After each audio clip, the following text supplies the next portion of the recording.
Hello, it's Saturday night and I thought I might sit here in semi-darkness and talk about some recent reads because why not? Because I don't want to study as well. Hi, I'm Stella. Welcome to my channel 30 Books where I mainly, but not tonight so much, talk about Australian books to get you to run out and read and buy or borrow an Australian book to help our Australian publishing industry and our Australian writers flourish. With that in mind, I'm going to talk about a non-Australian books.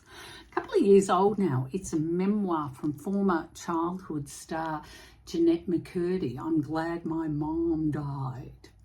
I'd never heard of Jeanette McCurdy. I'm not of that particular age. She starred in a show on the Nickelodeon channel. Boy, I think like a lot of former childhood stars, they've got a story to tell, and the bravery of her to tell her story is quite phenomenal. Very bleak title as well. Like, clearly she's not afraid, she's not glad her mum died, but at the same time was possibly maybe one of the best things for her, and I don't say that lightly as well. She was a very good actor, very well known. She hated acting, hated it, but she wanted to please her mum, and her mum had quite severe mental health issues, and she passed away. I mean, I'm not giving out, it's not a spoiler that her mum died. Mum died of cancer. I think she might have been in her mid-teens, maybe a bit older. Story of survival, really great writer. I think she is still in the industry, but I know that she's not acting. Looking forward to hearing what she might write next. Gosh, I love non-fiction. And speaking of which, another American writer. Oh, America, what have you done? Grief is for People by Sloane Crosley. Came out earlier in the year. It's non-fiction. Her apartment, she's living in New York, her apartment gets broken into and some jewellery is stolen. And then about a month later, her best friend dies, and she sets out to find the jewellery because she equates her best friend with the jewellery. If she can find the jewellery that she's grieving for, but as it says, grief is for people. If she finds jewellery, she can find her best friend. It's a great story, heartbreaking, beautiful. What a wonderful writer.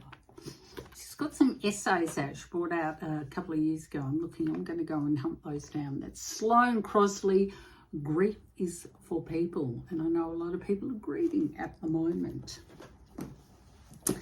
Australian book now, A Wall by Jen Craig. Pretty sure, I know it was long listed for the Miles Franklin. I think it was Stream of Consciousness. Really interesting. The protagonist, it's fiction. She is living overseas. Her father dies. She comes back to Australia to sort his belongings out because he's a hoarder. What she's going to do is create art, a wall of art from her father's belongings. And while the stream of consciousness is really her whole story, where she grew up, it's about her father, it's about becoming an artist when she was a student artist or studying art, how people betray each other, how art is created, how craven and cowardly some of the art world is, how she was betrayed. Great story, really interesting. Not easy to read, like you have to concentrate, but that's what we need sometimes in our books. I think like, I love commercial fiction, don't get me wrong, but I love this book. Loved it. Great. Kept me on my toes. Debut novel by Melbourne writer Kylie Murmo Hamadi, Diving and Falling. It's about a woman, written in first person, whose husband is a famous artist and he has died, and he was a monster, It's that quintessential question, how do you separate the art from the artist? Well, if you're married to the monster, it's pretty bloody hard. But they are rich, thanks to him. Like, so she's got 2 adult sons, and it's about navigating now the legacy of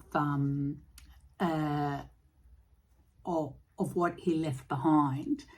I mean, the sons, I think, are in their 30s. And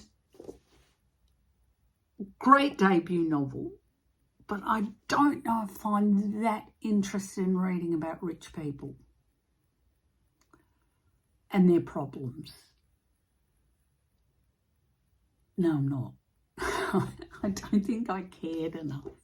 What I found was interesting though, so in Australia, for Australians, we know that Melbourne and Sydney, there's competition, but it's really interesting that the Melbourne woman, that there's not that kind of, the Melbourne woman actually wants to go and live in Sydney. She sort of falls in love with Sydney. And that's all I'm going to say. Now, there is another book that I've read, but for the life of me, I cannot find it. Anyway, that is your books for this time around. I hope you're all well and good, and I'll see you soon.